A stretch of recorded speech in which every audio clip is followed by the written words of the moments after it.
Olá, meu nome é Gustavo Schelli, sou médico geriatra, especialidade da medicina voltada às doenças mais comuns e mais frequentes nos pacientes que estão na terceira idade. Hoje eu venho falar sobre um tema muito importante dentro da geriatria, a doença de Alzheimer, o mal de Alzheimer. A gente sabe que a doença de Alzheimer é mais comum nos pacientes idosos e que causa esquecimentos progressivos. E esses esquecimentos vão se tornando cada vez mais intensos, cada vez mais limitantes, tornando esses pacientes progressivamente mais dependentes para atividades da vida diária. Então é comum que o paciente com a doença de Alzheimer comece com pequenos esquecimentos e esses esquecimentos vão se tornando mais intensos com o passar dos anos e chegam ao ponto de impedir ele de realizar atividades da vida diária, atividades do cotidiano, tornam esse paciente mais dependente dos seus familiares e cuidadores. E a doença de Alzheimer, além de causar esquecimentos, afeta a maneira como o paciente se comunica. Então, para que a comunicação aconteça, é necessário a linguagem verbal, que é o conteúdo da mensagem, é o que a gente está falando, a linguagem não verbal, que é a gesticulação, o tom de voz, a entonação, a frequência com que você está conversando com aquela determinada pessoa, e também é necessário que o receptor da mensagem compreenda o que está sendo dito. O paciente que sofre de doença de Alzheimer pode ter limitação tanto na compreensão da linguagem verbal, quanto limitação na compreensão da linguagem não verbal, quanto algum déficit visual, ou seja, alguma dificuldade para enxergar, que é bastante comum na terceira idade, e algum tipo de déficit auditivo, que também é bastante comum na terceira idade. Então, torna-se um desafio a gente conseguir conversar da maneira adequada com o paciente que sofre de demência na doença de Alzheimer. Então, eu decidi fazer esse vídeo para ensinar vocês, de alguma forma, como a gente deve se comunicar com o paciente que sofre com a demência na doença de Alzheimer. Então aí, pessoal, vão seis dicas para você conversar melhor com aquele paciente, com aquele familiar, com aquele seu tio, com aquele seu pai, que sofre de doença de Alzheimer, para você melhorar a sua comunicação com esse tipo de paciente, com esse tipo de pessoa, com seu ente querido, tá? Então, de todas as dicas, a número 1, e talvez uma das mais importantes, é você chamar o paciente pelo nome com o qual ele se identifica, tá? Então, se ele a vida inteira foi chamado de João, você vai chamá-lo de João. Se a vida inteira ele for chamado de Zé da padaria, você vai chamar ele de Zé da padaria. Você tem que chamar ele pelo apelido ou pelo nome com o qual ele mais se identifica. Isso gera conexão, tá? Número 2, a gente tem que manter o contato visual. Lembre-se que quando eu comentei sobre a linguagem, existe a linguagem verbal, que é o conteúdo da mensagem que a gente está falando, e existe a linguagem não verbal. E dentro da linguagem não verbal, existe o contato visual. Quando você mantém contato visual com a pessoa, isso gera uma determinada conexão, tá? Quando você olha nos olhos daquela pessoa, você consegue gerar uma certa empatia, você consegue gerar uma emoção muitas vezes positiva. Então você deve tentar usar o contato visual com o paciente que sofre de doença de Alzheimer a seu favor, tá? Então o contato visual ele é importante também. Número 3, use uma voz calma para você conversar com o paciente que sofre desse tipo de doença. Por quê? Dentro da linguagem não verbal, existem as nuances da linguagem. O que são as nuances da linguagem?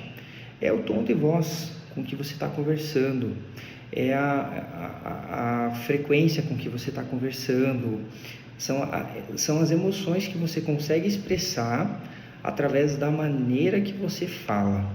Então, se você fala com uma voz agressiva, a tendência natural do paciente que sofre de doença de Alzheimer é te responder de uma forma agressiva.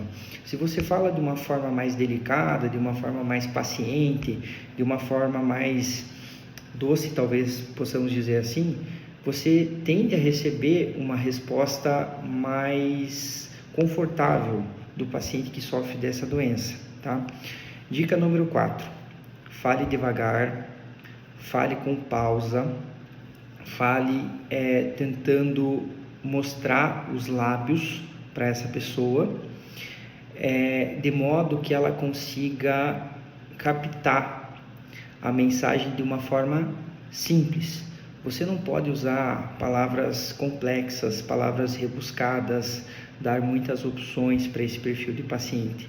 Você deve dar sim opções para o paciente quando você está perguntando algo para ele, mas você deve dar opções de uma forma que seja simples, de uma forma que consiga se conectar com o pensamento desse paciente. Lembre-se que é um paciente que tem um pensamento mais limitado, uma compreensão mais limitada da nossa linguagem.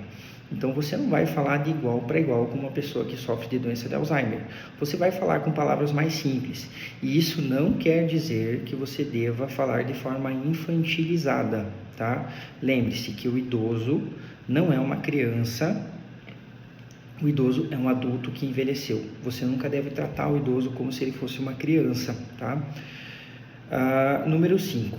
Evitar tocar a pessoa sem antes ter gerado algum tipo de conexão, tá?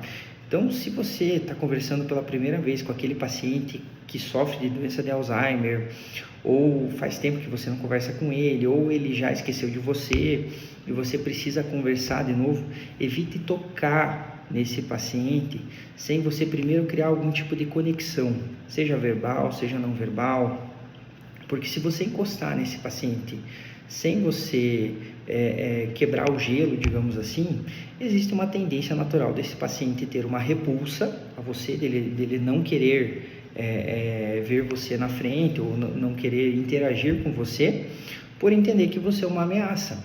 Lembre-se que é um paciente que não compreende direito a linguagem verbal e a linguagem não verbal. Então, todos os elementos que você puder usar para você se conectar com esse paciente, você deve usar na medida certa, na dose certa, digamos assim. Dica número 6. Use a comunicação positiva. O que eu quero dizer com comunicação positiva? Sabe quando você quer falar para aquele paciente que ele não deve sair de casa, ou que ele não deve pegar o carro, ou que ele não deve pegar a faca para cortar a comida, ou que ele não deve cozinhar, ou que ele não deve fazer alguma coisa? É muito comum que os pacientes que sofrem de doença de Alzheimer não possam sair de casa sozinhos, não consigam cozinhar sozinhos com uma determinada segurança, não consigam preparar alimentos com segurança, não consigam realizar suas atividades da vida diária com segurança. Então, isso é extremamente comum, inclusive é um dos critérios que ajudam a gente a definir que o paciente sofre mesmo de doença de Alzheimer, tá? Além da questão da memória, dos testes que devem estar alterados, enfim.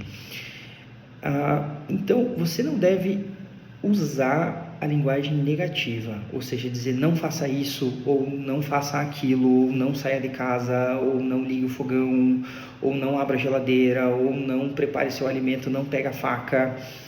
Você não pode falar esse tipo de coisa. Ao invés de você falar com a linguagem negativa, você deve direcionar o paciente para algo que seja possível dele realizar e que seja algo que não seja perigoso. Tá? Você tem que direcionar o paciente para fazer algo que ele gosta, comer algo que ele gosta, passear em um lugar que ele gosta, sempre acompanhado. Então, você sempre direciona a linguagem do paciente não para o lado negativo, mas sim para o lado positivo. Então, você deve levar ele a fazer alguma coisa que ele gosta de fazer. Tá? Então, ao invés de você dizer não saia de casa, você diga assim, vamos para a sala, que tal a gente ir para a sala? Lá na sala, vamos assistir televisão, vamos ouvir uma música que você gosta de ouvir, ou vamos comer aquela sobremesa que você gosta de comer. Direcione o paciente para coisas boas, sempre com uma linguagem mais delicada, uma linguagem não agressiva, digamos assim, tá? Lembre-se que um sorriso pode gerar uma boa resposta, uma reação positiva da sua parte pode gerar uma boa resposta. Lembre-se que existe a linguagem verbal e existe a linguagem não verbal, tá? Entenda que você deve usar os elementos de linguagem que cabem a cada caso. Cada paciente é único, cada paciente tem um perfil único, cada paciente tem as suas deficiências auditivas, visuais, em maior e menor grau, deficiências cognitivas em maior e menor grau, dificuldades na comunicação em maior ou em menor grau. E você deve tentar respeitar essas diferenças, de modo que você consiga chegar na melhor forma de se comunicar com o seu idoso, com o seu familiar. É isso. Muito obrigado.